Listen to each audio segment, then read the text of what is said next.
Good afternoon, Virgo. Something is unraveling, not loudly, not all at once, but in that quiet, persistent way that things unravel when they were never meant to hold in the first place, thread by thread, in the dark, while everyone pretends not to notice. And you've been feeling it, haven't you? That shift in the air, that almost imperceptible change in weight, like a door somewhere closed or opened, and the pressure in the room is different now, and you can't quite explain why to anyone who wasn't already paying attention. But you were paying attention. You always were. That's the thing about you. You notice, even when noticing costs you something. So let's talk about what you noticed. There was always a third presence, not always a person you could see clearly, sometimes just a shadow at the edge of things, a name that appeared once and then was buried too quickly, a silence that lasted a second too long when you asked a certain question, an absence in their eyes at moments when they should have been fully there. You felt it, even before you had a name for it, even before the pieces arranged themselves into something you could look at directly. The body knows before the mind is willing. And your body was already carrying the shape of this, the tension of it, the particular weight of sharing something that should have been only yours is less than #0. 5# is greater than long before you allowed yourself to think it clearly. And you told yourself to stop imagining things. Didn't you? I want to talk about what it does to a person carrying that kind of knowing without permission to name it.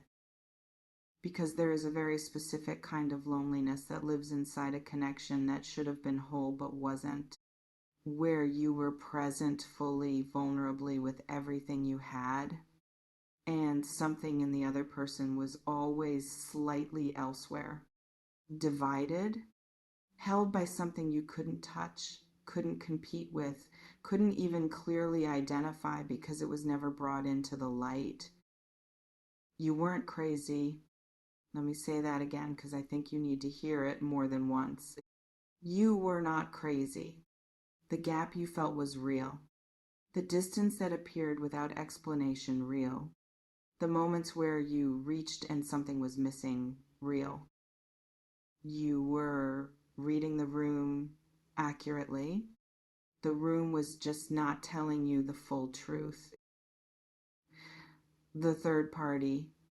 I want to talk about who they are, not as a villain, not as a rival, but as an archetype. Because in almost every triangle, there is the one in the middle, the one held between two forces, and there are the two on either side who have far more in common than either of them would ever want to admit.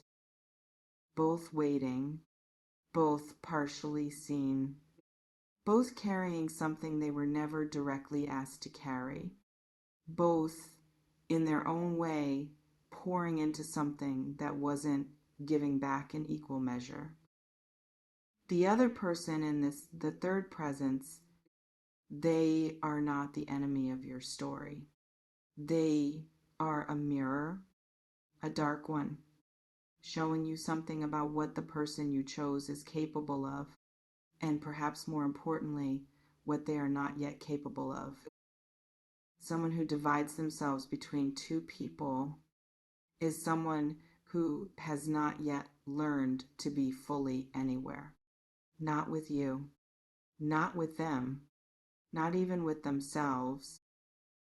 Wait, I want to slow down here because this is where the real conversation lives.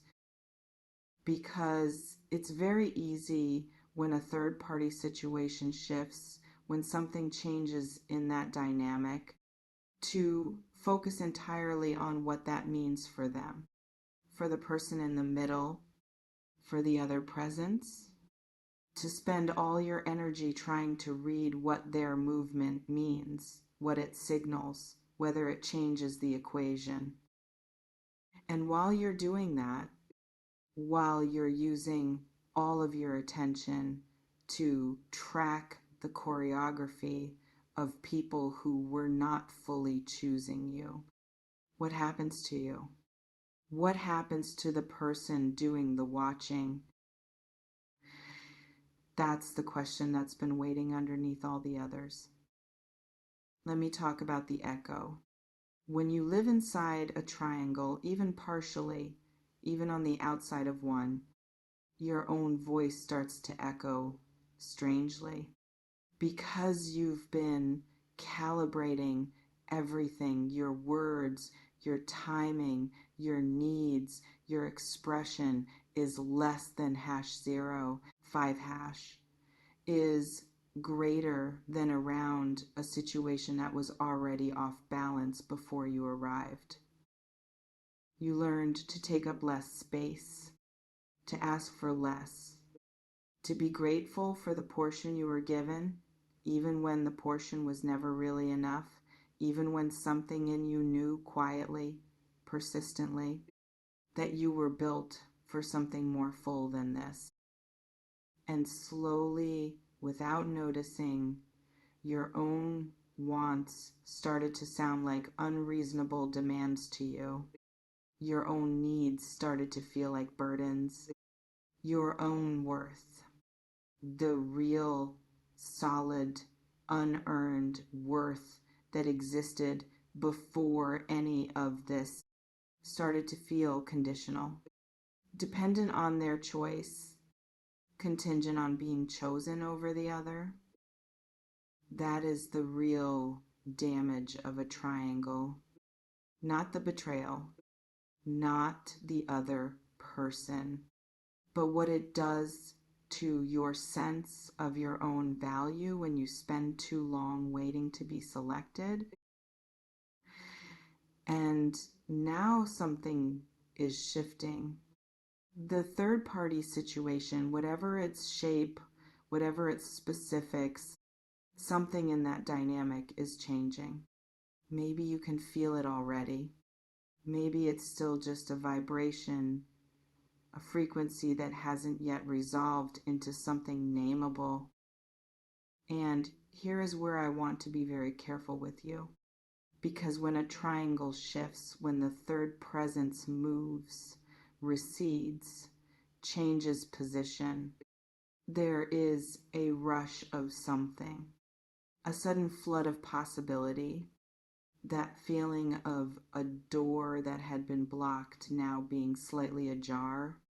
And in that rush, it's very easy to make a decision from the oldest, hungriest part of yourself is less than #0. 5# is greater than the part that just wants the uncertainty to end, the part that will take any resolution over more waiting. Hold on. Before you move toward that door, before you let the shift in their situation become the thing that reorganizes your entire interior, ask yourself something. Has anything changed in them or only in their circumstances? Because circumstance changing is not the same as someone changing. A person who divided themselves when division was possible may simply divide themselves differently when the geometry of the triangle shifts. The pattern doesn't disappear because one of its points does. I'm not saying close the door. I'm saying walk toward it slowly, with both eyes open, with that part of you that knows the one that was right before, the one you dismissed before, the one whose signals you now wish you'd followed, fully awake and fully consulted. Because here is what the shadow work reveals in triangles. And this is the part that might bring tears, not of grief, but of recognition. The question was never really, will they choose me over the other person? The question was always, am I choosing myself? Let me talk about the cinder one more time, because I think some of you have been burning low for a while. Not extinguished, just banked, keeping a small, careful heat in the center while everything that once burned freely has been pulled in and conserved is less than #0. 5 is greater than because the situation didn't feel safe enough for the full fire. Because loving someone who is also loving elsewhere or who was requires a constant management of your own flame, a constant keeping of yourself just small enough not to overwhelm a space that was already crowded. You made yourself cinder to survive a situation that required it, but you were never meant to stay cinder. And if the situation is shifting, if the crowding is lifting, if the space is becoming something different, then the question is not only what do they do next? The question is, what do you do with all that fire you've been keeping? I'm not sure why, but this feels important to say right now. The person who waited, who stayed, who kept the door open even when everything reasonable said to close it, that person you did not wait because you were weak. You waited because something in you recognized something real, something genuine in the connection, underneath all the complications, underneath the divided attention and the unclear situation and the unnamed other presence, something that felt worth the difficulty. Maybe you were right about that. Maybe the thing you recognized was real. But here's what I want you to hold alongside that. Something being real doesn't automatically make it right for you. Something being genuine doesn't mean it's whole. And you, with everything you are, with everything you've been quietly carrying, is less than #0. 5 is greater than you deserve something whole, not a portion, not a divided thing, not someone who arrives at you by default because the other option shifted. Something whole, something chosen, something that doesn't require you to monitor the edges for shadows. The labyrinth of a triangle has a particular cruelty because it gives you just enough to stay, just enough warmth, just enough connection, just enough moments of genuine closeness that leaving feels like overreacting, like throwing away something real over something that maybe you misread, maybe you imagined, maybe isn't as significant as it felt. And so you stay, and the labyrinth adds another corridor, and you stay some more, and something in you, something essential, something luminous, dims slightly with each loop. The exit from this labyrinth is not through them. It was never through them. It's through the moment you decide quietly, without drama, without an audience, that the partial thing is no longer acceptable. Not because you hate them, not because the real things weren't real, but because you finally value your own wholeness more than you fear the discomfort of leaving the familiar broken thing behind. We're near the end. And I want to close with something that has nothing to do with them, with the third party, with what shifted and what it might mean and what they might do next. I want to close with you. There is a version of you that exists entirely outside of this triangle, outside of the waiting, outside of the monitoring, outside of the careful calibration of your own needs to fit inside a space that was never fully yours. A version of you that is not defined by who chose them or who they chose or where the third presence went. That version of you is not a future thing. It is not something you become after the situation resolves. It is available right now, in this breath, in the choice to let your own clarity matter more than their confusion.